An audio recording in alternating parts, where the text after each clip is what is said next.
নমস্কার এভরিওয়ান, সবাইকে ওয়েলকাম করছি নতুন একটি রেসিপি দেখার জন্য। আশা করি যে যেখান থেকে ভিডিওটি দেখছেন সবাই সুস্থ আছেন এবং ভালো আছেন। আজকে চালের গুঁড়ো দিয়ে রসালো মুচমুচে একটা খাস্তা পিঠা রেসিপি নিয়ে আসলাম। পিঠাটা দেখতে যতটা লোভনীয়, খেতেও কিন্তু ভীষণ ভালো হয়। আর তৈরি করা এতটাই সহজ যে কেউ খুব সহজেই পিঠাটা তৈরি করতে পারবে। আর এই পিঠাটা আপনারা সংরক্ষণ করেও খেতে পারবেন। প্রথমে চালের গুঁড়োর একটা ডো তৈরি করে নিতে হবে। কড়াইয়ে আমি পরিমাণ মতো জল ব্যবহার করলাম, স্বাদ মতো লবণ দিয়ে দিলাম। জলটা পরিপূর্ণভাবে বলক নিয়ে আসতে হবে। এ পর্যায়ে এখানে আমি চালের গুঁড়ো ব্যবহার করলাম। তবে আপনারা চাইলে আটা, ময়দা অথবা সিদ্ধ চালের যে গুঁড়োটা আছে সেটাও ব্যবহার করতে পারেন। আর আমি এখানে আতপ চালের গুঁড়োটা ব্যবহার করলাম। এবার নেড়ে চেড়ে একটা ডো তৈরি করে নিতে হবে। আর এই ডোটা কিন্তু শক্ত করা যাবে না, শক্ত করলে ডিজাইনটা তৈরি করতে একটু সমস্যায় পড়ে যেতে পারেন। ডোটা আমি তৈরি করে নিলাম। এবার একটা প্লেটে ঢেলে নিব। আর গরম অবস্থায় ডোটা কিন্তু ভালোভাবে মথে নিতে হবে, তবে অতটা গরমও হাত দেওয়ার দরকার নেই। আমি একটা স্টিলের গ্লাসে কিছু সময় একটু ডোটাকে তৈরি করে নেব। এখন কিন্তু অনেকটা ঠান্ডা হয়ে গেছে। এখন হাত দিয়ে আমি খুব ভালোভাবে ডোটাকে তৈরি করে নেব। চালের গুঁড়োর ডোগুলো এগুলো কিন্তু গরম অবস্থায় ভালোভাবে একটু মথে নিতে হয়। আর ঠান্ডা হওয়ার পরে ডোটা কিন্তু ভালোভাবে তৈরি হতে চায় না, একটু ফেটে যাওয়ার সম্ভাবনা বেশি থাকে। তাই গরম অবস্থায় ভালোভাবে মথে নিলে একবারই সফট একটা ডো তৈরি হয়ে যাবে। ডোটা কিন্তু প্রায় আমি তৈরি করে নিলাম। আর এরপরে আপনাদের পিঠাগুলো তৈরি করে দেখিয়ে দিচ্ছি। আমি ছোট্ট একটা লিচি কেটে নিলাম বেলার সুবিধার্থে। এখানে কিন্তু চালের গুঁড়ো ব্যবহার করলাম। আর আবারও বলছি, এই পিঠাগুলো আপনারা কিন্তু ময়দা আটা ব্যবহার করতে পারবেন। ময়দা আটার যে পিঠাগুলো সেগুলো কিন্তু খেতে ভালো লাগবে। আমি বেলে নিব, তবে যতটুকু সম্ভব পাতলা করে বেলে নিতে হবে। আর এগুলো দিয়ে লেয়ার কেটে নিতে হবে। লেয়ার দিয়ে কিন্তু পিঠাটা তৈরি করা হবে, তাই যতটুকু সম্ভব পাতলা করে বেলে নিতে হবে। এখন সমানভাবে কেটে নিতে হবে। আর চারিপাশের যে বাড়তি অংশগুলো আছে এগুলো কিন্তু কেটে বাদ দিয়ে দিতে হবে। এরপরে লেয়ারটা কেটে নিতে হবে। এই লেয়ারগুলো যত চিকন করে তৈরি করতে পারেন ততটাই পিঠাগুলো দেখতে ভালো লাগবে। আর তেলে দেওয়ার সাথে কিন্তু ফুলে উঠবে। আর মোটা করে তৈরি করলে এই লেয়ারগুলো কিন্তু দেখতে অতটা ভালো লাগবে না। তাই যতটুকু সম্ভব পাতলা করে এবং চিকন করে কেটে নিতে হবে। আমি চেষ্টা করব একবারে চিকন করেই লেয়ারটা কেটে নেওয়ার জন্য।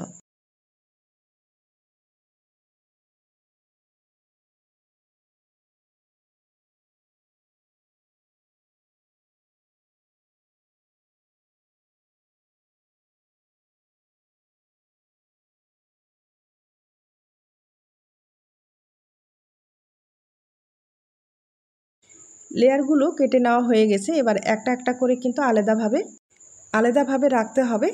তবে এখানে অবশ্যই হালকা করে একটু চালের গুঁড়ো অথবা ময়দা আটা ব্যবহার করতে হবে, যাতে এই লেয়ারগুলো একটার গায়ে একটা লাগে না। আর একটার গায়ে একটা লেগে গেলে ভাজার ক্ষেত্রে কিন্তু পিঠাটা দেখতে ভালো লাগবে না। তাই লেয়ারগুলো একটা একটা করে এভাবে আলাদা করে রেখে দিতে হবে। আর সামান্য পরিমাণে একটু চালের গুঁড়ো অথবা ময়দা আটা ব্যবহার করতে হবে। আমি সামান্য পরিমাণে একটু চালের গুঁড়ো ব্যবহার করলাম। এবার হাতের সাহায্যে লেয়ারগুলো দুপাশে সমানভাবে ধরতে হবে আর আঙ্গুলের চাপ দিয়ে জোড়া লাগিয়ে দিতে হবে।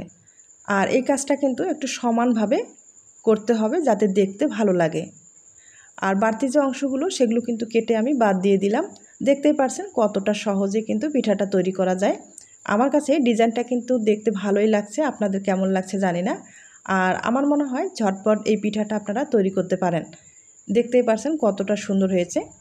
একইভাবে আমি আরেকটা তৈরি করে আপনাদের দেখিয়ে দিচ্ছি।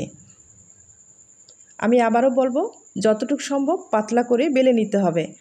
আর লেয়ারগুলো কিন্তু একবারে চিকন করে কেটে নিতে হবে। আর লেয়ার কেটে নিতে কিন্তু সময় লাগবে না। আপনারা কম সময়ে অনেকগুলো পিঠা তৈরি করতে পারবেন, কোনো রকম ঝামেলা ছাড়া। আপনাদের যদি পিঠার রেসিপিগুলো দেখতে ভালো লেগে থাকে বা নতুন কোনো পিঠা খুঁজছেন, তাহলে কিন্তু আমার চ্যানেলে অনেক পিঠা রেসিপি দেওয়া আছে। আপনি চাইলে একবার হলেও চ্যানেলটি ভিজিট করতে পারেন। আর আশা করি আপনার পছন্দের রেসিপিটি পেয়ে যেতে পারেন।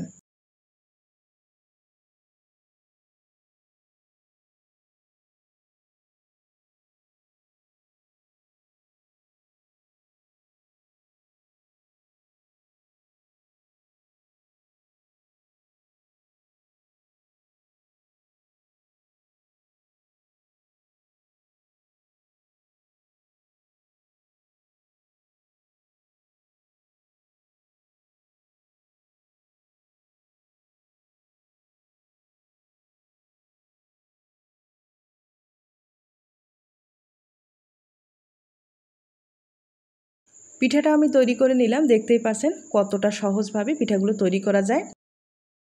আর আবারও বলবো, কোনো রকম ঝামেলা ছাড়া তৈরি করতে পারবেন। একইভাবে অনেক কয়েকটা পিঠাই তৈরি করে নিলাম। এবার পিঠাগুলো তেলে ভেজে নিতে হবে। তবে ভাজার ক্ষেত্রে অবশ্যই মনে রাখতে হবে হালকা আঁচে ভেজে নিতে হবে। আর এগুলো যেহেতু চিকন, একবারে পুড়ে যাওয়ার সম্ভাবনা বেশি থাকবে। আর এই পিঠাগুলো একবারে কিন্তু অনেকগুলো তেলে ছাড়া যাবে না। একটা করে এভাবে দিয়ে কিছুক্ষণ যখন একটু স্বাভাবিকভাবে হয়ে যাবে, এরপরে কিন্তু আরেকটা দিতে হবে। বেশি সময় না, হয়তোবা 30 সেকেন্ড একটু অপেক্ষা করতে হবে, এরপরে আরেকটা দিয়ে দিতে হবে। মানে এভাবে যে কয়েকটা আপনাদের কড়াইয়ে ধরে সে কয়েকটা পিঠা দিলেই হয়ে যাবে।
পিঠাগুলো যখন একপাশে হয়ে যাবে তখন কিন্তু অপর পিঠটা উল্টে দিতে হবে।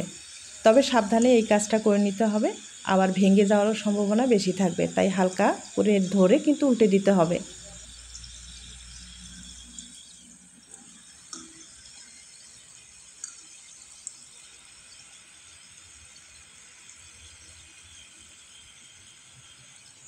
মনে হয় কড়াইয়ে আরেকটা পিঠা দেওয়ার জায়গা আছে, তাই একটা পিঠা কিন্তু দিয়ে দিব।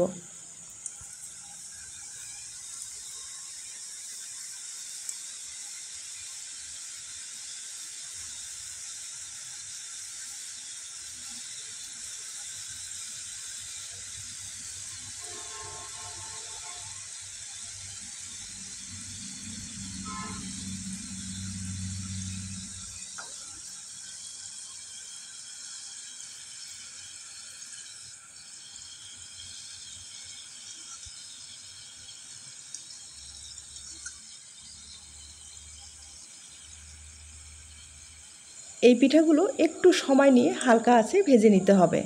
আর আমি একটু সময় নিয়ে একবারে মুচমুচে করে ভেজে নিলাম, দেখতে পাচ্ছেন কালারটাও কিন্তু খুব ভালো এসেছে।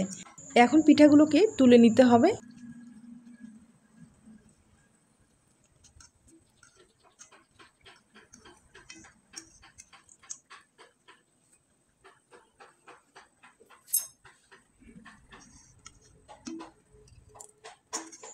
পিঠাগুলো যেমনই কালার আসছে, ভাজানোটাও কিন্তু খুব সুন্দর হয়েছে।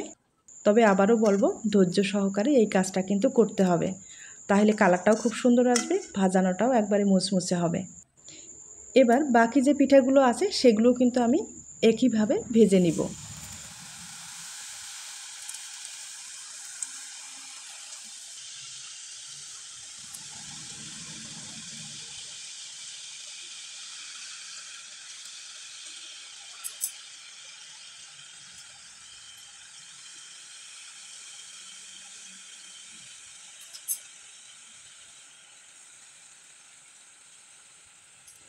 আমি একইভাবে সবগুলো পিঠায় ভেজে নিব। আর এখন যেটা করতে হবে, পিঠার জন্য শিরা রেডি করতে হবে। আপনি গুড়ের শিরাও তৈরি করতে পারেন অথবা চিনির শিরাও তৈরি করতে পারেন। আমি আগে থেকেই একটু গুড়ের শিরা তৈরি করে রেখেছি, আর শিরাটা হালকা করে আবারও একটু গরম করে নিলাম। তবে অতটা গরমে কিন্তু শিরাটা দেওয়া যাবে না, একটু ঠান্ডা করার পরে শিরাতে দিতে হবে। আমি একে একে সবগুলো পিঠাই এভাবে শিরাতে দিয়ে দিব, এরপরে আপনাদের পরিবেশন করে দেখিয়ে দিচ্ছি। তবে পিঠার এই রেসিপিটি আপনাদের কাছে যদি ভালো লেগে থাকে বা আপনার কোনো উপকারে আসতে পারে, তাহলে একটা লাইক দিতে পারেন।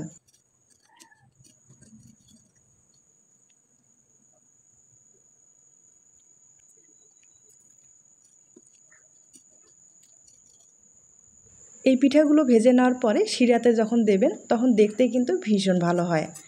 আর শিরাটা আপনারা চাইলে কিন্তু আর একটু ঘন করে তৈরি করতে পারেন। একইভাবে আমি সবগুলো শিরাতে দিয়ে দিলাম। এখন আপনাদের পরিবেশন করে দেখিয়ে দিচ্ছি। আর আমি পিঠার উপরে এবার কিন্তু একটু সাদা তিল দিয়ে দিব। সাদা তিলটা দিলে পিঠাটা দেখতে ভালো লাগবে এবং খেতেও ভালো লাগবে।